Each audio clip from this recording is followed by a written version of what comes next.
अस्सलामुअलैकुम।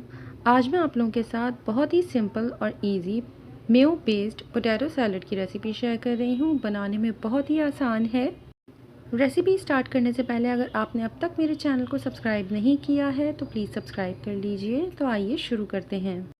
एक बड़ा बोल ले लीजिए और उसके अंदर तमाम सैलड के इंग्रेडिएंट्स को पहले शामिल कर दीजिए और इसके बाद हम इसकी ड्रेसिंग प्रिपेयर करेंगे। सबसे पहले मैंने इसके अंदर लिए हैं 2 से 3 दरमियाने साइज़ के आलू, जिन्हें मैंने छिलका उतार कर पहले पीसेस में कट किया है और फिर बहुत हल्के से नमक के साथ इसे बॉईल कर लिया था।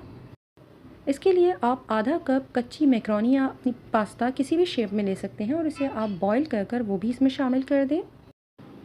1 से 2 उबले हुए अंडे, इन्हें छोटे पीसेस में काट लें। एक दरमियाने साइज़ का टमाटर जिसके मैंने बीज रिमूव कर दिए थे और फिर इन्हें छोटे पीसेस में कट कर लिया है।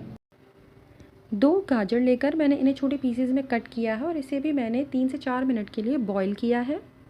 एक छोटे साइज़ का खीरा ले लें और इसका छिलका और इसके सीड्स बिल्कुल रिमूव कर दें और उसके छोटे पीसेस में कट कर शामिल करें।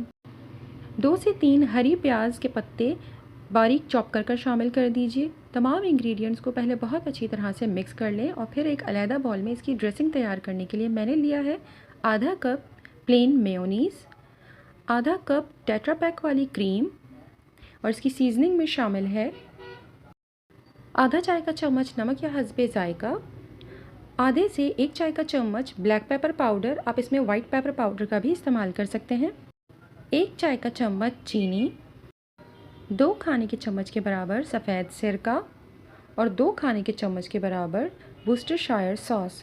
तमाम चीज़ों को हैंड विस्क की हेल्प से बहुत अच्छी तरह से मिक्स कर लीजिए। ड्रेसिंग को अच्छी तरह से मिक्स करने के बाद इसे सैलड के ऊपर डालें और सैलड के साथ अच्छी तरह से मिक्स कर लीजिए। सैलड की अच्छी बात यह होती है कि इसमें आप अपनी टेस्ट के हिसाब से वेजिटेबल्स को कम या ज़्यादा कर सकते हैं और अगर आपको पसंद नहीं है तो आप इसमें से बॉइल्ड एग को भी ओमिट कर सकते हैं।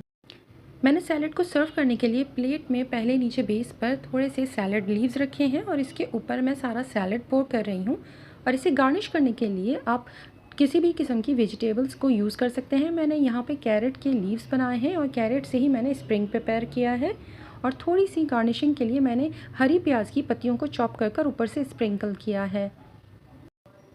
इसे अच्छी तरह से ठंडा कर सर्व करें।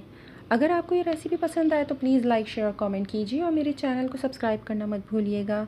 अपना और अपनों का बहुत ख्याल रखें।